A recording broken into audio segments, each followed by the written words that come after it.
Hey guys, it is chapter 2, week 22 of Watch Queen Lose. I cannot believe it has been 22 weeks since I started doing these videos this summer. This is crazy. And oh my gosh, is it really almost the end of October? Time is just flying by. But one thing I realized is that it's crazy because sure, 4 and 5 months have passed by in my life before and really nothing has ever changed. But I look back and I'm like, oh my gosh, since June I've lost over 30 pounds. Like, I didn't do that all of last year. And so it just reminds me that, like, time is essential and how you use it is essential. It's just allowing me to see that each day is a precious gift, and 24 hours is a lot of time to get a lot done. And, you know, each decision I make adds up and produces the type of results that I want. So value the time that you have. Don't just look at it as another day, but like maximize on it. With that said, go straight into my weigh-in for this week. Sad to say, I realized that for the past couple weeks I have kind of been at a plateau. And I've been here before, so I have the tools and I know what it takes to get over it, so I'm not going to get stuck there. But I've decided that for the next 21 days I am going to be doing fruits, veggies, and nuts, and I'm going to go to the gym or work out somehow every single day of those 21 days, because I know that that's what it takes to shock my body and get it back into weight loss mode.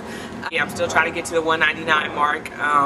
Ultimately probably about 150, but right now my focus is on 199. I'm trying to get under the 200-pound mark.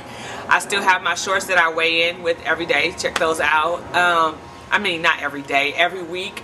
My gold shorts. Also, I'm just showing you pictures of just kind of where I started June 1st with this one outfit that I wear every week and take pictures in, the sports bra and shorts, and just to kind of help me realize that even though I haven't lost weight in a couple weeks, my body's been changing and I've been doing good. So check out the pictures from June 1st and the pics from today, and just seeing how far I've come. So that is a little bit of my weight loss situation. I wish I could have come back and say I've lost big numbers, but that's the nature of weight loss. Sometimes you lose a lot, sometimes you don't lose it all, and you got to learn how to switch it up and do what works for your body. So I just got home from my brother's birthday party. He turned 30, and we went to Cheesecake Factory for his birthday. And one thing I was thinking about while I was there, just even coming back, is just like how all my life, like, I've always had to make decisions based on like being fat and like making sure that I'm comfortable, you know, where I am. And so whether I'm like walking down an aisle and trying to like make sure I can fit, or I'm going to sit in a chair and just trying to decide like, is this chair stable enough to hold me up? Like, I don't want to be embarrassed. I just realized that like in this process of my life and just coming back from Cheesecake Factory, that like I'm starting to feel normal, quote unquote normal. Not that big people are normal, but like people don't make our lives normal. They don't really consider our realities when they make things like chairs and owls and, you know, roller coasters and airplane seats. And so life is often very uncomfortable for us, and we don't want to stand out and be the target of like attention and stuff like that. And so that's always been probably like the most embarrassing thing for me in my life. It's like I always felt like I pre-thought out every decision I made, because every decision I made needed to be based on, am I going to be comfortable? Am I going to be embarrassed? Who's going to see that I'm struggling, or that, you know, I have to make extra adjustments to do certain things. And that's always been an embarrassing factor for me, like riding an airplane and having to ask for seatbelt extensions. But anyway, so I just thinking like, man, I just left the restaurant, and like those aren't things I had to think about. Am I still overweight? Yeah, but like for the first time in my life, I just pulled up a seat and sat in it and didn't think about it, or, you know, just was interacting with people and didn't feel awkwardly big.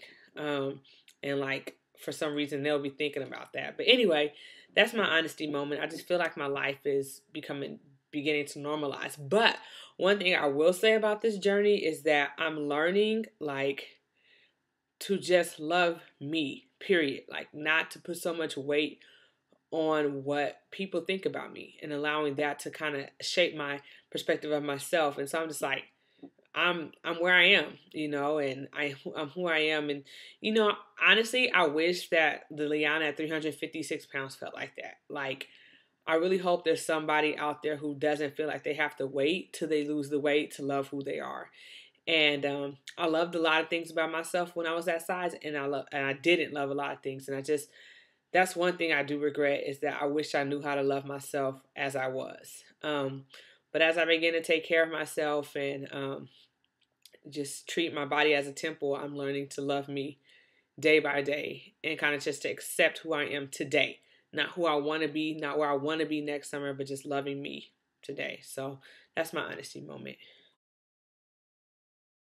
Okay, random question I was asked this week. I thought it was funny, so I'll share it with you guys. My friend Brandy, we were just sitting in the library, and she typically asks very interesting questions, just in general. But she goes, Liana, when you lost weight, did you lose weight like everywhere? Like in your ears, and your nose, and your mouth? And I'm just like, what kind of question is that, right? But then, so I have like all these ID cards that have like different photos of what I look like on them, and like from the past, whatever. And so I really started like looking at the ID cards. Like I knew I lost weight just generally in my face and in my neck area. Like I actually have a neck now. But I'm like, I never examined like, is my nose smaller? Is my, whatever. But so she kind of joked around and was looking at him, and she's like, I think you lost weight in your bottom lip, or things like that. But then I thought, like, wait a minute, I have all my life people be like, Liana, open your eyes. And I mean, I have small eyes, but I realized like this part of my face, which I'll show you a picture, like has drastically shrunk to where you can actually see my eyes. But anyway, that was the random question I was asked this week. And I'm like, let me look. Did I lose weight in my ears? I don't think so. But I have lost weight in my face. Actually, my face is the first area that I started noticing where I lost weight. But I actually have eyes, do got a little Asian in me. But that is not... it's not that much, and you can see my eyes and this part of my face. But if you have a real question about how I've lost weight and how I'm doing on my journey, email me, watchqueenlose@gmail.com, and I'll hit you back up. Bye. I just want to close this week by reminding you to remember why you started this journey. Remember why you began this fight. Remember why this mattered to you. For a lot of you, it's just about gaining back your life, for caring about you, for winning some extra years in your life, but then also for people in your family. Some of you guys have grandchildren. You have children that you want to see grow up and live. You don't want to live the rest of your life on meds, or you're just kind of just making it through life, but you want to live and you want to excel. And I just want that when times get hard, when times get rough, I want you to remember why you started this journey in the first place. For me, it was like I lived my entire life overweight, and I was tired of it. I wanted to be healthy. I wanted to enjoy life. I wanted to live, not just exist.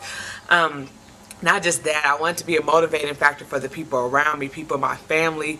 I wanted to have the tools to raise a healthy family before my kids got here, to set a tone for whoever is the person that I marry, that we come into this relationship on one accord, understanding that health is a priority in our family. And so I really just want you to allow that moment when you were like, I gotta change.